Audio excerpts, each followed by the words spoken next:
Hello again and welcome back to Perfectly Paranormal, episode 135.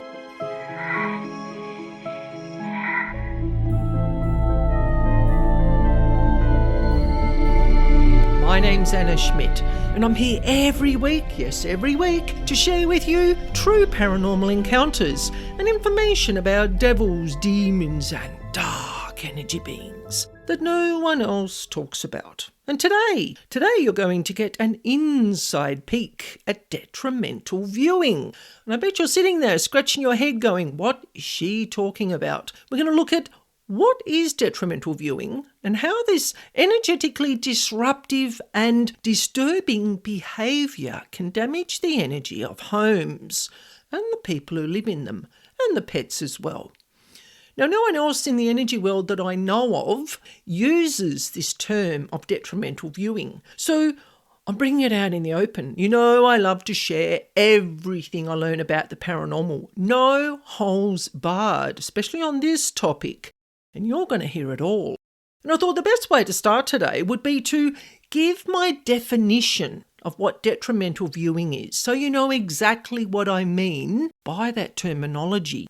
Now, before we look at the definition, detrimental viewing is something that I found in homes when I was tuning in to do energetic clearing. And it didn't fit, this type of energy didn't fit into any of the other categories that I had. Because I love my lists and I am always changing them and always updating them. And now detrimental viewing is up there on the top types of energy that I find in people's homes. So the definition, detrimental viewing is the consistent viewing of lower vibrational materials, such as extremely violent or graphic horror movies, high-level violent video games, or disturbing pornographic content. Now, those activities can attract lower vibrational beings to the people or the places where they're being viewed due to the harmful energetic vibrational imprints produced by the activities.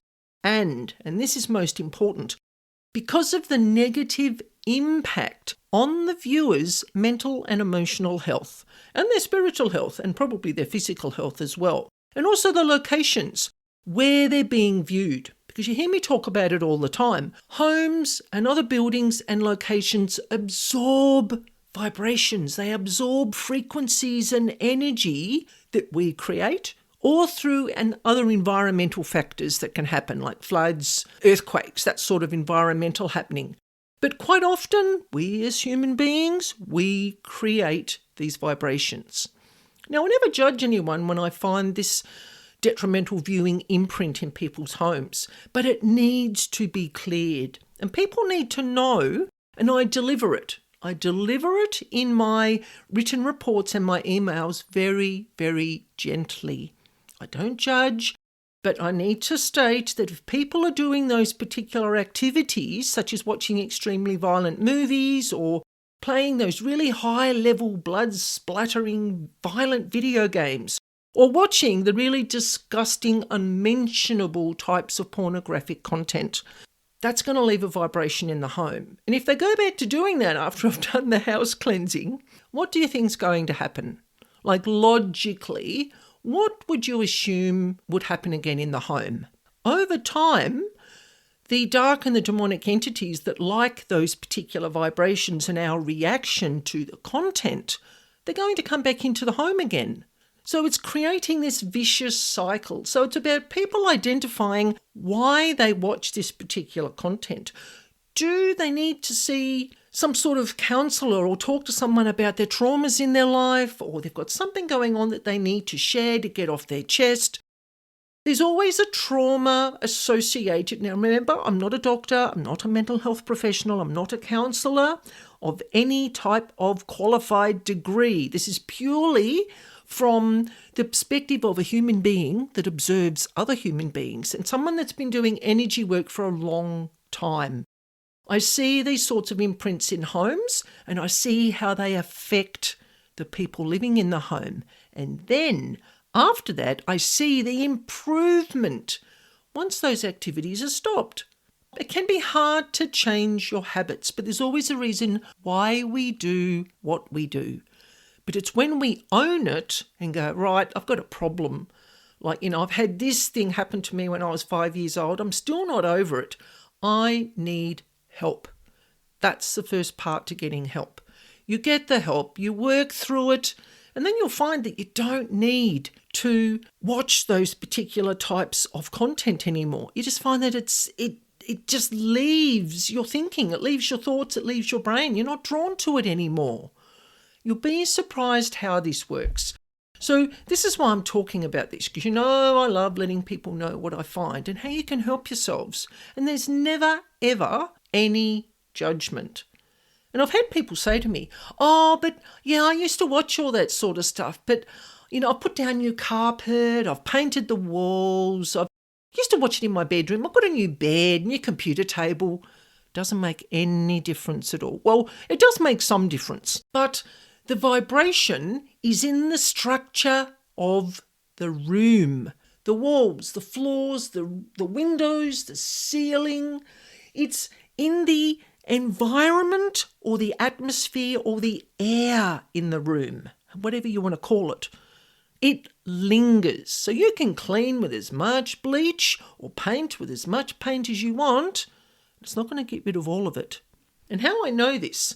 I have a really good example for you.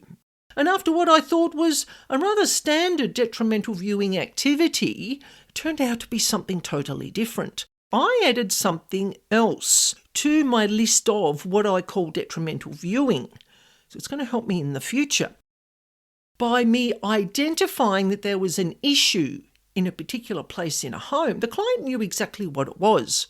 Because when I do my house clearings, my energetic home cleansings, whatever you want to call it, I'm not given full access to the client's information. I have a very strong ethical level of privacy. My spirit guides or my connection to the home will tell me just enough to get the client thinking about what the problem might be. It's all I need to know. So in April this year, I added another element to detrimental viewing that you're going to hear in the following client experience. So let's get into it. Call this experience detrimental damage of the devious kind.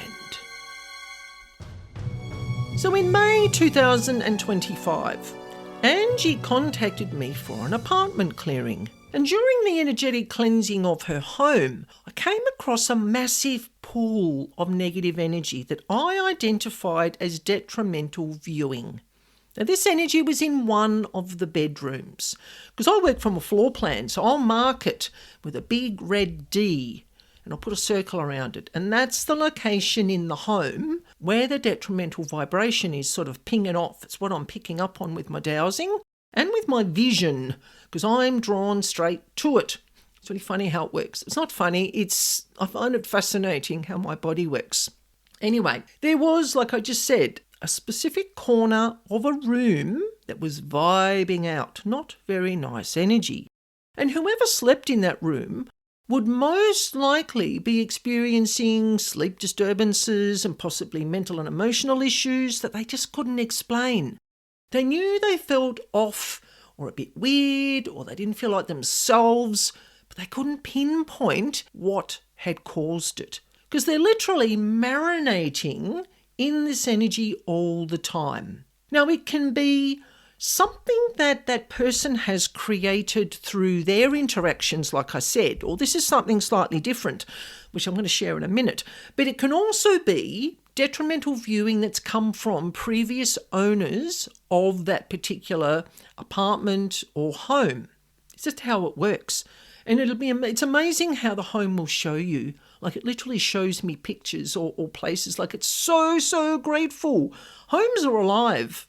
I mean, I know they look like wood and bricks and nails and paint and boards and plaster and all that, but it's a living entity. That's how I see it. That's how I respect it. And when you respect it, it will share information with you. So I noted down the details for Angie's house clearing report because I share pretty much everything with clients. I do not share where there has been suicide in homes or death or bloodshed, because people have to live in their houses. I ask that those imprints are cleared and I make sure they're gone, but you don't need to know what's occurred in the bathtub or the bathroom or in some of the bedrooms. You've got to live there. You don't need it imprinted into your brain. As long as the energy's cleared. If the client knows that there's been a suicide in the bathtub, and that's what I find, I will tell them because they're already aware of it. Some people are very mentally and emotionally sensitive and they don't want to know that information. They don't need to know it. Anyway, back to Angie's story. So I noted down the details for Angie's house clearing report as detrimental viewing of an inappropriate graphic content. Now that was the wording that came to mind. I wasn't given any more detail. I cleared all the detrimental viewing energy from that corner and really from the whole room, checking it multiple times over the 2 days that it took me to do the whole apartment. Because it's about checking, double checking, not cutting corners. Sometimes there's more than one layer. You have to be thorough when you do this work. Now this is the interesting part. When I spoke to Angie, she had some amazing news for me and I was so excited. I'm sitting there clapping my hands together. I always love to hear how the change in the environment of the home really does help people. Like it just makes my heart sing. I know that sounds corny, but it makes me feel validated in the work that I do. Yes, that's a bit of ego, but it's a lot of hard work and you need to know that it's helping people. So when I get positive feedback, that really does makes me feel so good. So the person who'd been sleeping in that particular room where there'd been the detrimental viewing vibration had this marvellous, miraculous change in the dynamics of her life. Like she couldn't believe it. She left a very negative relationship that she'd felt trapped in for years and she just couldn't find a way out. Now, guess where her computer was located? In that room. Yep, it was that specific corner that I'd identified on the floor plan and in the report. But the negative toxic energy wasn't graphic video games or graphic horror movies or any sort of pornographic type content. It was a toxic online relationship that this lady felt that she just couldn't get out of. She felt trapped in the toxicity of this relationship. And what that did is that every time she spoke to this person and she probably built up the courage to go, you know what, tonight I'm going to break free, I'm going to let this relationship go. It just simply didn't happen and she was stuck again. And she was creating another pool of energy that was layering and layering and layering in her bedroom, and she was marinating in it all the time when she was sleeping or reading a book or, I don't know, doing meditation, whatever she does in her bedroom. It really was impacting her life. And the crux of it is, how she knew that this was a problem was that Angie and she read the report together. And it clicked. It was like the light came on in her brain and she went, oh my goodness, this person that's in Australia and we're in the US, she's identified a problem in my room that I haven't been able to get rid of or deal with or felt ready to let go of. It was such a monumental moment for this young person. And she went, right, done. This relationship is done and dusted, and I am never speaking to that person again. And as soon as she cut ties with that person, within a day or two, I can't remember exactly what Angie said because I don't write down stuff from Zoom calls, but I just know that this lady's life literally turned around into the positive. Her mental and emotional thinking changed. She was enjoying life. The weight had been lifted, which I was trying to say. All this has been me trying to say that she had this really toxic weight lifted from her body and her home, and life was good. Now, isn't that amazing? Like this stuff, you can't make it up. When I heard that positive feedback, I was like, wow. So I have now added toxic online relationships or toxic relationships through online connection to my list of detrimental viewing from now on. I just love my work. Like it is just It never ceases to amaze me how the universe connects us to each other and we help each other. So detrimental viewing can pop up in all sorts of places, even in workplaces. I did a recent energetic clearing of a workplace for a young man. Every time he went there, he just felt sick. Now, workplaces can be difficult to clear because in his workplace there must have been, I don't know, I didn't count all the cubicles, could be like 50 people. And I did the toilet block, which was shared by people on the other side of the floor of this building. Like, the toxicity would probably build up again quite quickly. But what I did is I did that full energetic clearing of the workplace for him. He works there. He asked for it to be done, just that half of the floor and the toilets. And I put protection around his work cubicle. And I did say to him, because I'm always honest, that there may be another build-up in the building and the furniture and the people, just because of what people do in their lives. You know, it is, we are mentally and emotionally challenged beings who create vibrations all the time. There was detrimental viewing identified in some of the cubicles, and I went, I wonder what these people are watching when they should be doing their work. That's all I'm going to say. But when I put it on the floor plan that he'd given me, I just put that big red D in all the cubicles where I found detrimental viewing, and he went, I've got a fair idea what those people are up to. But anyway, the energy was cleared. Who am I to judge? But it's just funny when people can connect and identify what I find. Also too, a home. Now this one is a little bit on the disgusting end of the scale. I'm not going to give graphic detail. I never ever do, but I'm going to hint. Now this was a really, really not very nice energetic cleanup. I knew as soon as I looked at the front of the house looked sad. It was struggling with mental and emotional. It was horrible. I haven't even got words, as you can tell. I haven't got words to describe what this was like. And the man who was living there, he needed mental and emotional health care for the very explicit pornographic content that he was watching. Now, when homes show me energy, like I said, I have a privacy level. I don't ever see all of it because I don't want to see it because it's stuck in my brain forever. But I got glimpses of some of this content and it made my stomach turn over. Remember, I don't judge people, but I noted it in the report. Explicit pornographic content. Now, this man initially, did he send me some emails? He initially denied the viewing. But in the end, he admitted to, now this was step one for him getting help. He admitted to the sexual abuse that he'd experienced as a child. And this is what fueled his tormented viewing. And that's what he called it. That's why I've written it down and I've said it like that. So hopefully, and he was in Canada, but hopefully he was sent to me for me to give him that little bit of an energetic poke to go, come on, mate, you need help.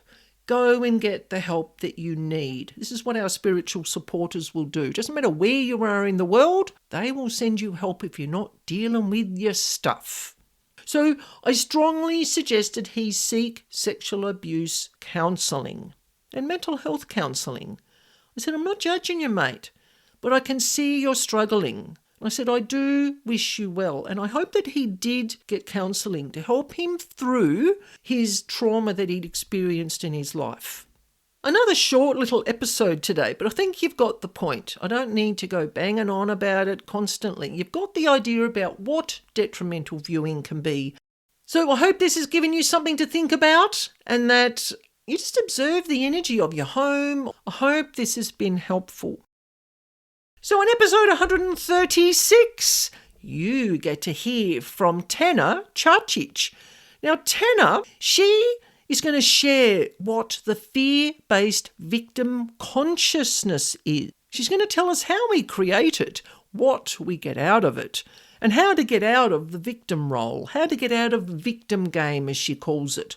And also, how our shadow selves and dark entities fit into the victim game, into our victim consciousness, because of our mindset of negativity towards ourselves and others.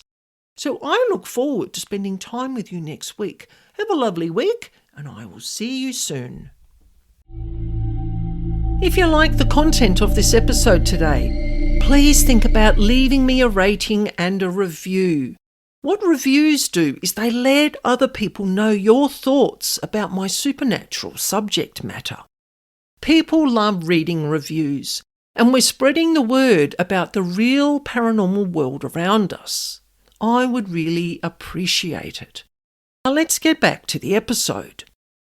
So thank you for joining me today, and don't forget, if you want to share a paranormal experience just with myself, or you would like me to share one of your experiences through my podcast, you can do a voice recording, or you can write out your experience and I will read it exactly as you have written.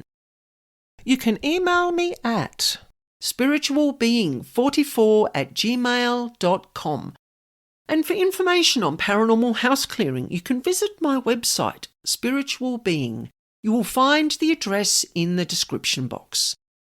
And I look forward to sharing this spooky space again with you next week. And remember, life is perfectly paranormal.